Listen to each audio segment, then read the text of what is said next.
곡 찬양할 때 주님만을 기억하면서 찬양했었으면 좋겠습니다.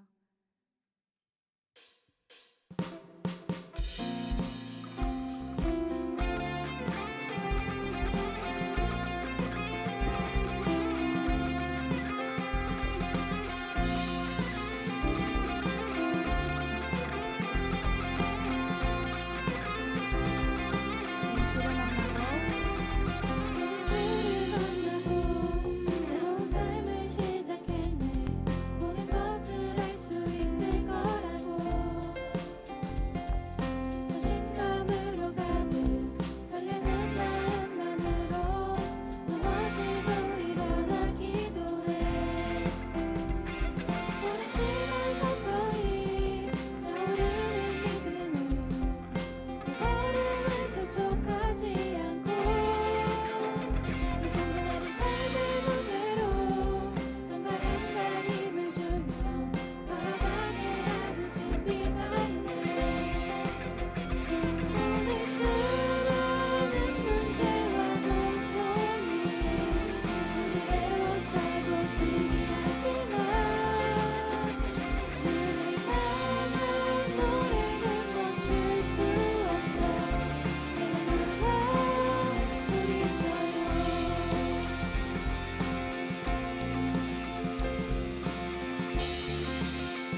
찬양하실 때 가사를 묵상하면서 주님께 영광 돌리는 마음으로 찬양하셨으면 좋겠습니다.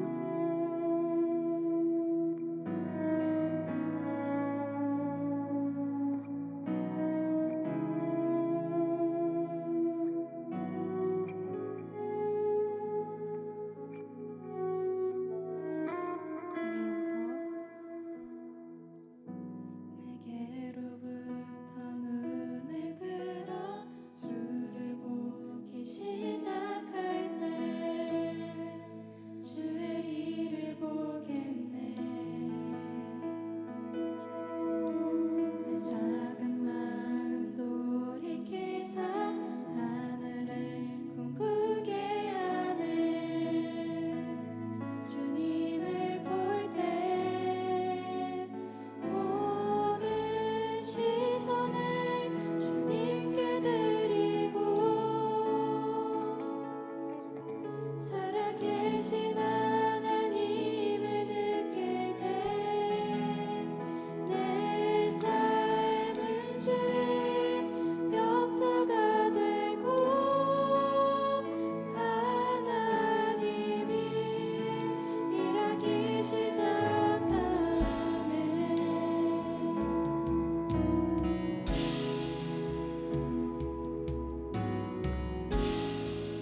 여러분 인간은 손가락이 10개이기 때문에 이제 십진법을 사용하고 이 10이라는 숫자를 완성의 의미를 지닌 숫자로 특별하게 여깁니다.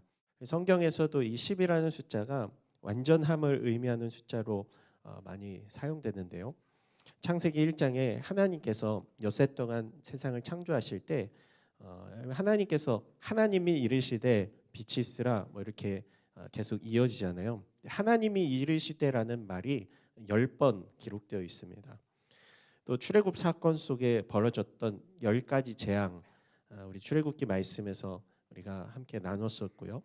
또 복음서에 예수님께서 여러 가지 비유의 말씀들을 가르쳐 주실 때 10처녀의 비유, 10드라크마를 가진 여인의 비유 이런 이야기들 또 우리가 교회에서 드리는 이제 11조 헌금 10분의 1을 드린다 해서 11조라고 하는데요. 우리 소득의 10%를 드리고 있죠. 또 간혹 이제 11조를 이제 숫자 11로 착각해서 11으로 오해해서 표기하는 분들이 인터넷상에 조금 계신데 여러분 10분의 1이기 때문에 11조라고 부릅니다. 이 십계명 오늘 성경에서 우리가 함께 읽었던 십계명의 말씀은 이 하나님을 믿는 사람들이 지켜야 할 10가지 핵심이라고 할 수 있는데요. 10개의 계명이기 때문에 십계명 이렇게 얘기하죠. 이 십계명이 워낙 유명하기 때문에 이 교회 밖에서도 인생 십계명, 또 다이어트 하는 친구들 다이어트 십계명, 직장 생활 십계명 이런 식으로 이제 차용하는 경우가 참 많이 있어요. 10년 전짜리인데요. 치느님 십계명, 치킨에 대하는 자세, 나 이외에는 다른 음식을 먹지 말라로 시작하는 이런 십계명도 있었습니다. 가슴살 퍽퍽하다 불평하지 말라. 또 거창의 이 거창고등학교의 십계명이 굉장히 유명합니다. 이 학교를 졸업한 많은 학생들이 나중에 이제 사회에 진출하고 이제 성인이 되고 나서 이 고등학교 때 이 직장을 선택하는 직업을 선택하는 이 십계명을 따라서 진로를 선택했다 이렇게 이야기하는 후일담들이 많았는데요. 첫 번째 보면 월급이 적은 쪽을 택하라. 요즘 시대랑 맞지 않는 십계명이죠. 근데 정말로 돈을 따라서 내 인생을 설계하고 진로를 정하는 것이 아니라 가치 있는 것, 내 인생에 정말 내가 정말 가장 귀하게 여기는 것, 내가 행복하게 될 수 있는 그 직업을 선택하라는 의미겠죠. 여러 가지 이제 10가지 직업 선택의 계명들이 있는데 오늘 우리가 성경 말씀에서 읽은 십계명, 하나님께서 주신 십계명은 우리 신앙생활의 가장 핵심적인 10가지라고 할 수 있어요.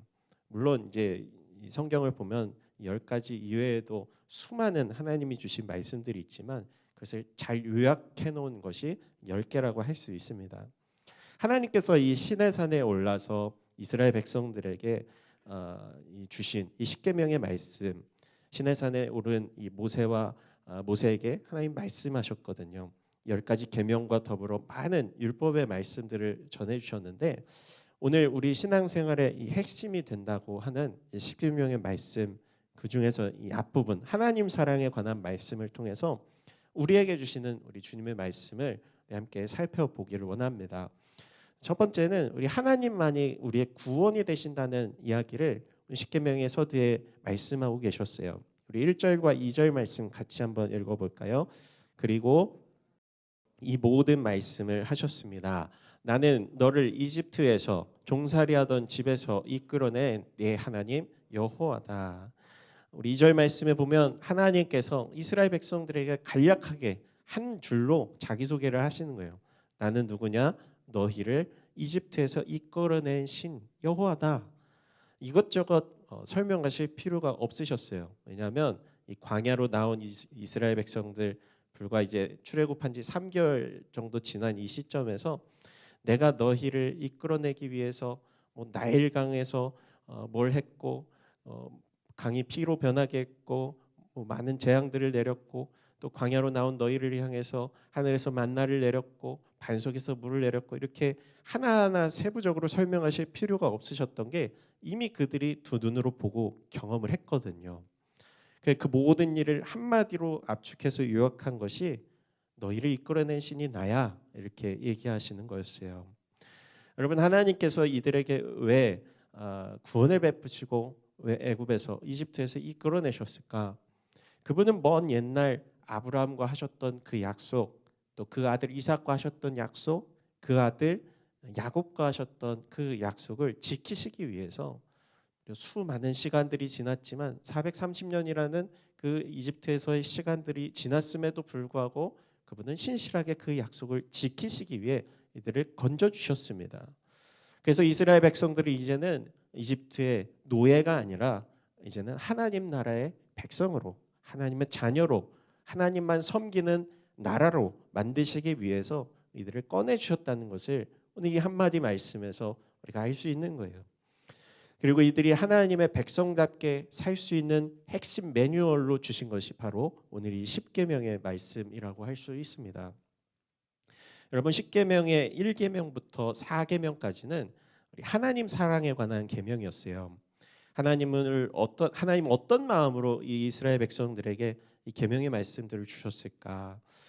이 말씀들을 살펴보면 알 수 있는데 이스라엘 백성들에게 있어서 하나님께 구원받을 수 있었던 이유는 하나님께서 약속하셨다는 것이었어요. 그리고 이스라엘 입장에서는 무엇이냐면 하나님께서 이들에게 베풀어 주신 전적인 은혜였기 때문입니다. 그들이 구원받을 만한 일을 한 적도 없어요. 이들이 그런 자격을 갖춘 것도 아니었어요.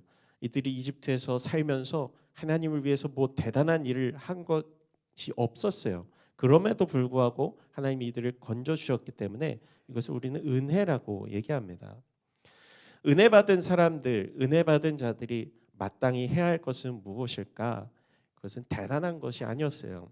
은혜를 갚는 것, 은혜를 기억하며 보답하는 것, 곧 내게 은혜를 베푸시고 구원해 주신 그 하나님을 사랑하는 일밖에 없었습니다. 하나님께서 우리를 만드신 분이십니다.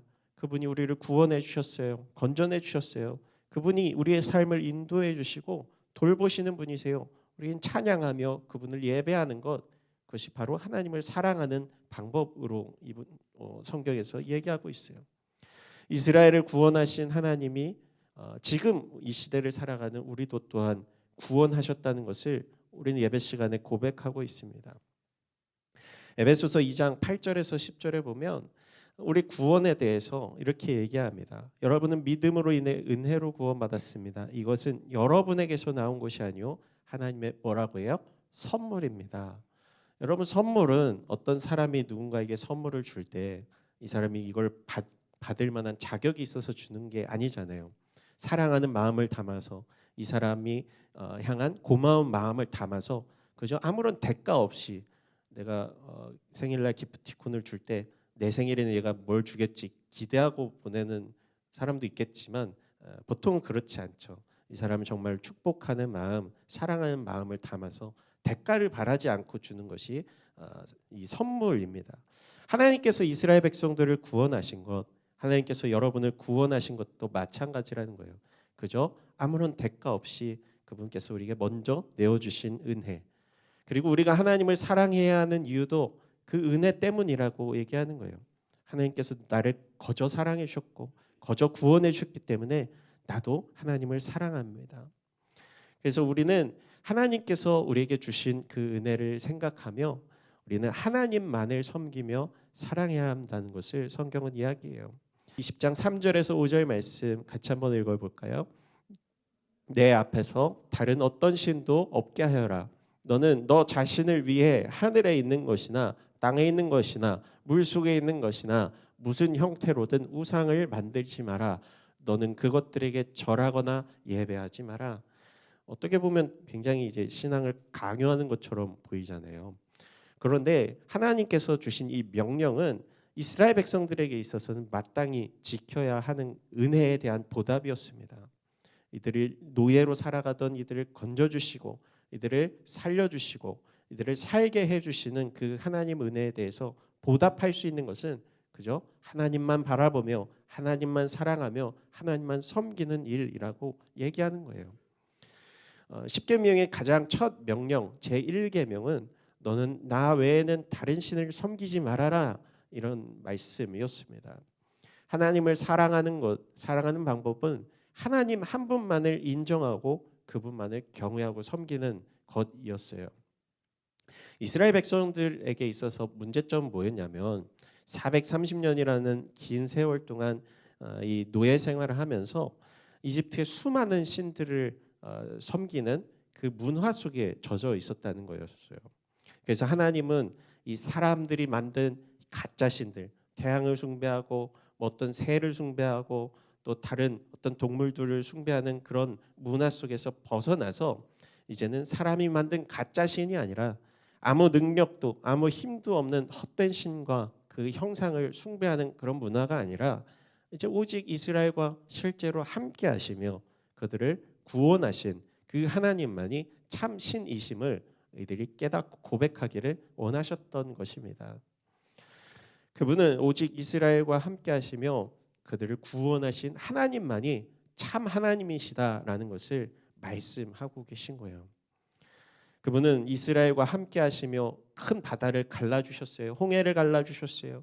그분은 아무것도 없는 광야에서 만나와 메추라기로 이들을 먹여주셨어요. 그분은 반석에서 물을 내시면서 목마름을 해결해 주신 분이셨어요.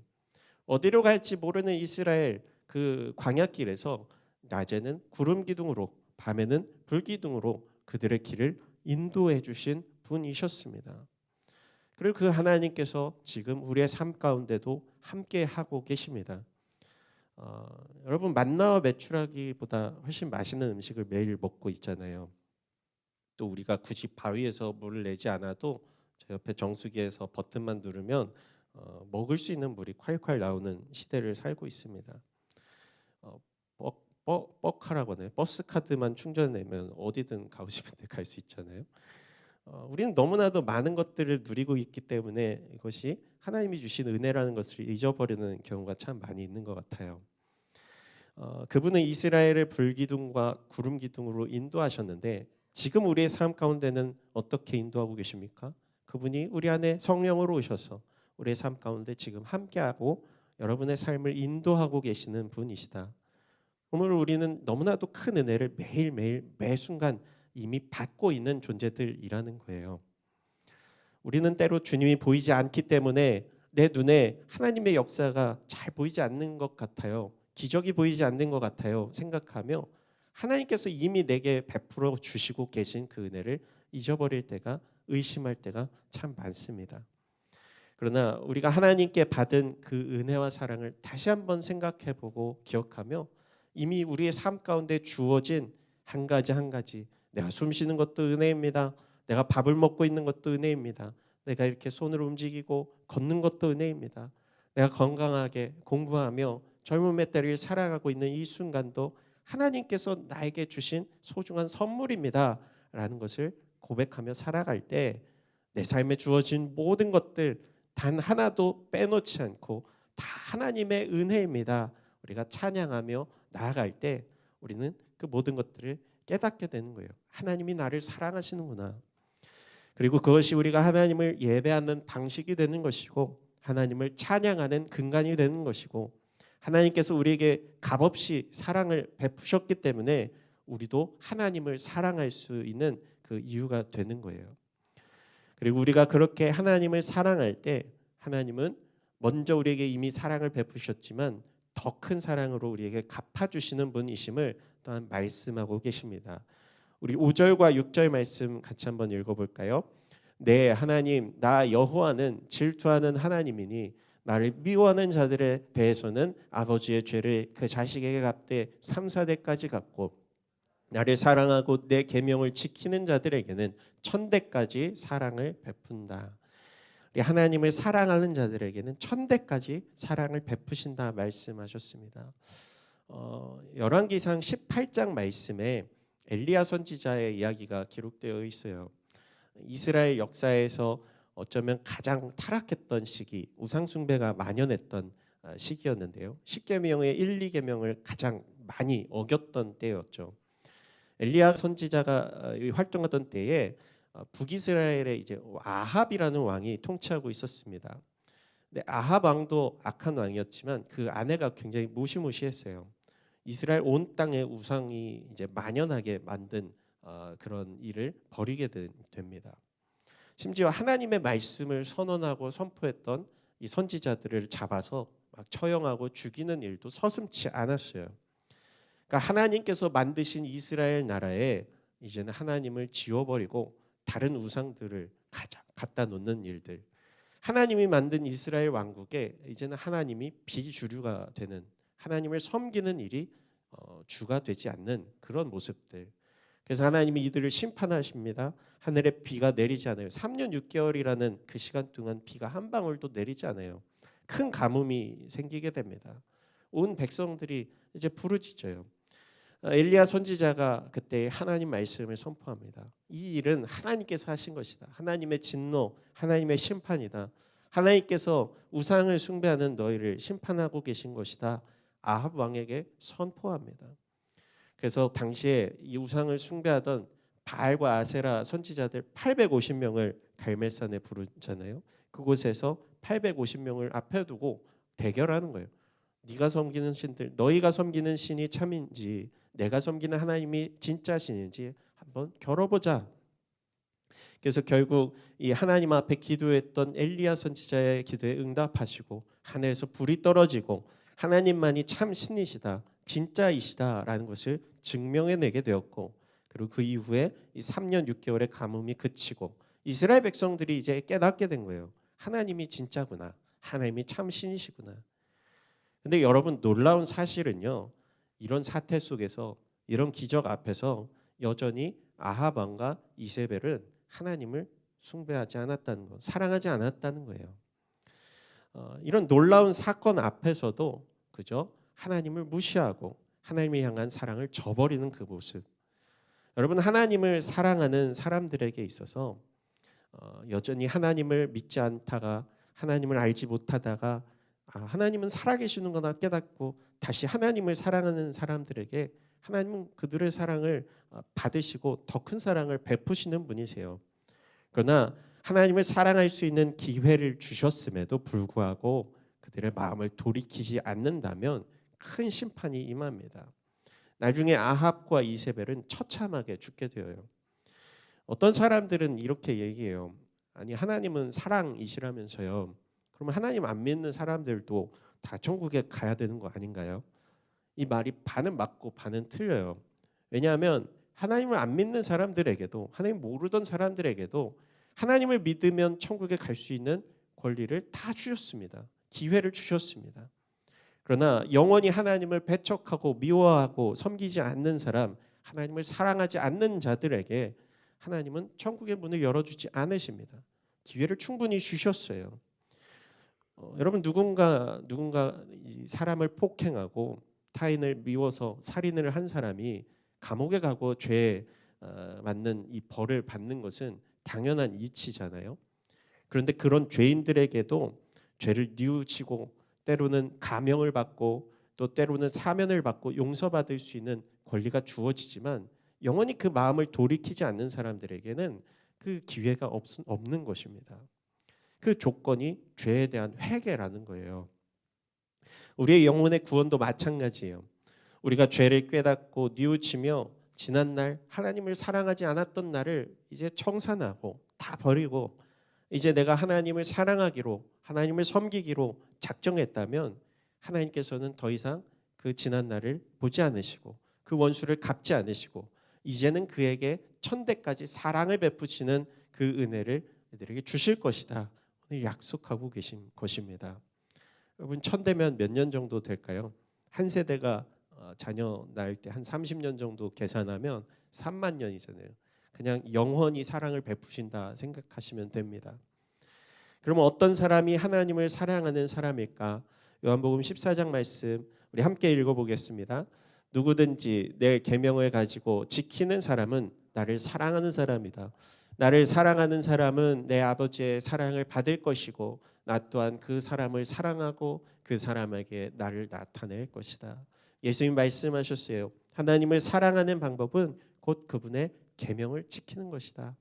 다른 신 섬기지 말고 다른 우상 만들지 말고 하나님만 바라봐. 하나님만 섬겨. 그것이 하나님을 사랑하는 방식인 거예요. 하나님은 자신을 사랑하는 자에게 천대까지 사랑을 베푸시겠다 약속하셨습니다. 내가 그분께 드린 사랑은 이만큼인데 그분은 1000배로 갚아주시는 거예요. 내가 하나님 앞에 드린 그 사랑, 그 마음, 헌신, 물질, 그 시간들 결코 헛되이 사라지지 않고 그분은 영원으로 우리에게 갚아주신다는 것, 영원하신 하나님께서 기억해 주신다는 것, 한없는 사랑으로 우리를 채워주신다는 것을 우리는 기억해야 합니다. 말씀 마치려고 하는데요, 여러분 오늘 십계명의 말씀 중 이 하나님 사랑에 관한 말씀들을 나눴습니다. 여러분 이곳에 앉아 하나님을 예배하는 여러분은 하나님을 진정 사랑하고 계십니까? 이 시대를 살아가는 많은 사람들은 자신들의 기준과 생각으로 나는 지금 충분히 하나님을 사랑하고 있다 말은 하지만 그 마음 가운데는 다른 것들, 다른 우상, 다른 사랑하는 것들이 너무 많이 채워진 시대를 살아가고 있어요. 그러나 우리가 하나님 한 분만을 사랑하고 섬기라는 이 말씀을 기억하며 내 안에 있는 하나님의 사랑을 밀어내고 비워내고 만드는 그것들을 하나씩 하나씩 제하면서 우리의 영혼 가운데 하나님을 향한 사랑이 가득가득 채워진 여러분의 삶, 여러분의 믿음이 되기를 소망합니다. 그 방법은 무엇입니까? 하나님의 말씀을 가까이 하며 그분의 말씀, 계명 그 가운데 살아가며 그 말씀대로 행하는 것, 그것이 바로 주님을 사랑하는 방식이다. 예수님께서 우리에게 가르쳐 주셨어요. 날마다 주님의 말씀 앞에서 그 말씀대로 살아가며 하나님을 위해 살아갈 수 있는 우리 드림교회 여러분이 되기를 우리 주님의 이름으로 축복합니다.